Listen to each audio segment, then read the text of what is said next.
Assalamualaikum warahmatullahi wabarakatuh. Saya Adinul Qoyimah dari SLB Negeri 4 Kota Blitar, JGP Angkatan 11. Pada kesempatan kali ini, saya akan menyampaikan demonstrasi kontekstual modul 1.1 Pemikiran Filosofi Ki Hajar Dewantara tentang pendidikan. Pendidikan menurut Ki Hajar Dewantara yaitu tempat persemaian benih-benih kebudayaan dalam masyarakat.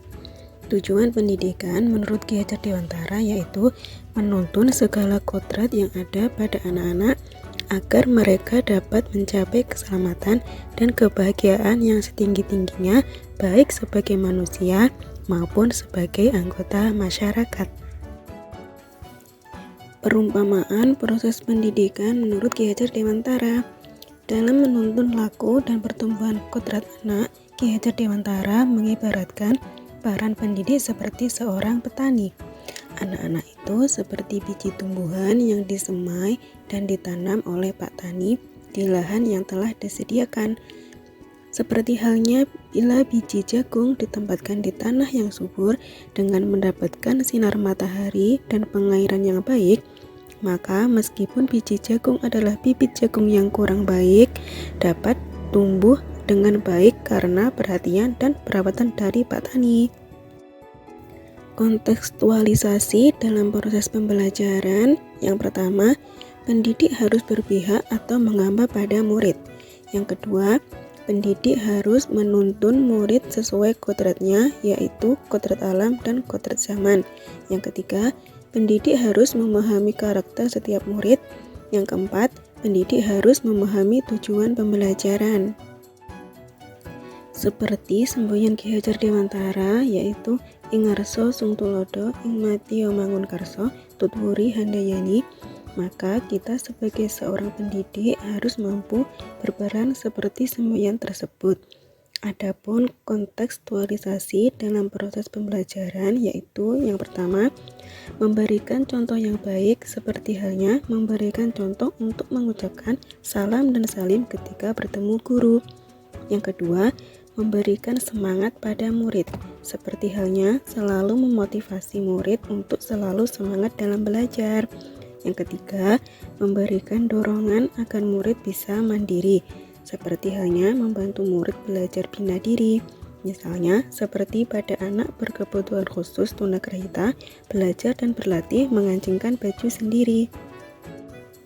Adapun kontekstualisasi dalam proses pembelajaran di sekolah luar biasa supaya penerapan 3 semboyan Ki Hajar Dewantara di sekolah luar biasa berjalan sesuai dengan pemikiran filosofi pendidikan yang menghamba pada murid, maka ada beberapa hal yang perlu diperhatikan, yaitu yang pertama, sesuaikan pembelajaran dengan kemampuan dan kebutuhan murid. Yang kedua, sesuaikan proses pembelajaran dengan karakteristik murid. Yang ketiga, melakukan pengulangan materi ajar dan lakukan secara kontinu atau berkelanjutan. Selanjutnya, proses pembelajaran di sekolah kami yang berpihak pada murid. Di sekolah kami yang merupakan sekolah luar biasa dengan murid berkebutuhan khusus seperti tunanetra, tunarungu, tunagrahita, tunadaksa, dan autis, dalam proses pembelajaran tentunya selalu menyesuaikan dengan karakteristik, kemampuan, dan kebutuhan setiap murid. Ada beberapa contoh kegiatan pembelajaran yang berpihak pada murid. Yang pertama, keterampilan atau vokasi peserta didik. Kegiatan vokasi peserta didik disesuaikan dengan kemampuan dan kebutuhan murid. Yang kedua, pembelajaran program khusus. Kegiatan pembelajaran program khusus ini disesuaikan karakteristik, kemampuan, dan kebutuhan setiap murid. Yang ketiga, kegiatan pembiasaan harian. Kegiatan ini dilakukan untuk membiasakan anak untuk berperilaku yang baik. Yang keempat, kegiatan pembelajaran yang bervariasi. Kegiatan ini dilakukan untuk memberikan kebebasan dalam belajar.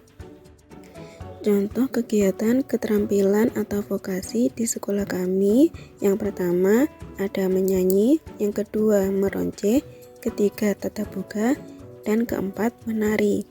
Dalam kegiatan ini diharapkan akan mengembangkan bakat dan minat anak sesuai kemampuan mereka. Contoh kegiatan pembelajaran program khusus yang pertama, pengembangan komunikasi, persepsi, bunyi, dan irama. Kegiatan ini dilakukan sebagai sarana belajar anak tunarungu untuk berlatih artikulasi bicara supaya mereka mampu berkomunikasi secara total selain menggunakan bahasa isyarat. Yang kedua, pengembangan diri atau bina diri. Kegiatan ini sebagai sarana belajar dan berlatih anak berkebutuhan khusus untuk mengembangkan dirinya dalam aktivitas sehari-hari. Yang ketiga, pengembangan orientasi mobilitas sosial dan komunikasi.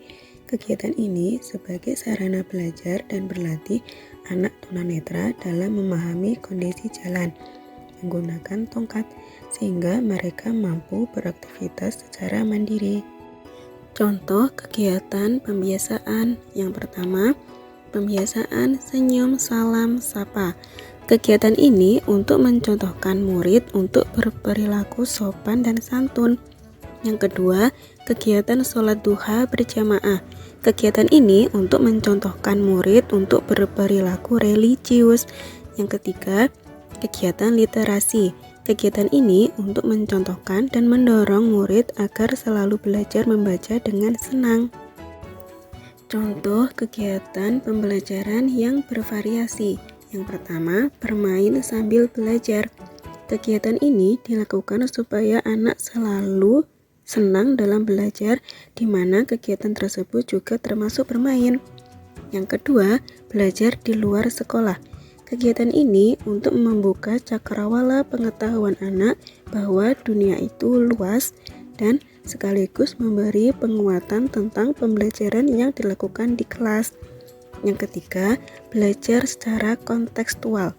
Kegiatan ini dilakukan agar pemahaman anak tentang materi ajar lebih bermakna.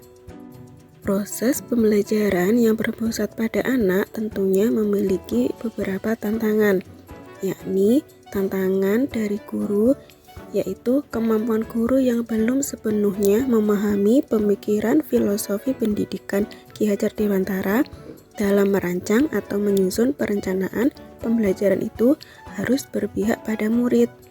Yang kedua, tantangan dari murid, yaitu murid yang belum terbiasa dengan aktivitas pembelajaran dengan konsep merdeka belajar.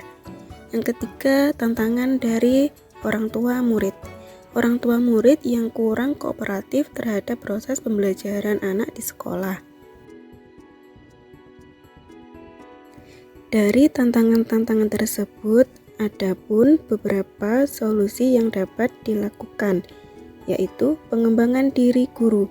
Guru harus selalu senantiasa belajar atau mengupgrade ilmu pengetahuan baru terkait pendidikan, sehingga guru mampu memberikan layanan pendidikan yang baik dan berkualitas. Lalu, kerjasama antar guru dalam menyiapkan proses pembelajaran. Hal ini dilakukan agar bisa saling membantu antar guru apabila ada kekurangan atau kesulitan dalam persiapan proses pembelajaran, sehingga proses pembelajaran tidak terhambat. Selanjutnya, pembuatan media pembelajaran yang bervariasi. Hal ini dilakukan agar murid tidak bosan dalam belajar. Tentunya, media pembelajaran ini disesuaikan dengan materi, karakteristik, dan kemampuan murid. Lalu, menuntun murid. Hal ini dilakukan agar murid tidak salah dalam memahami materi pembelajaran. Berikutnya, kita harus mampu menjadi teladan murid. Hal ini dilakukan dengan memberikan contoh yang baik ketika dalam proses belajar, seperti kedisiplinan, sopan santun, dan kasih sayang. Lalu, pendekatan pada orang tua murid. Hal ini dilakukan agar proses pembelajaran di sekolah terus berlanjut meskipun seorang murid berada di lingkungan rumah atau masyarakat. Sehingga dengan melakukan pendekatan pada orang tua murid, maka diharapkan orang tua mampu memahami proses belajar anak, dan mau mendukung setiap prosesnya. Baik Bapak Ibu guru hebat, mari terus belajar dan semangat dalam melakukan proses pembelajaran yang berpihak pada murid. Terima kasih perhatiannya, salam guru penggerak, semangat dan sukses selalu.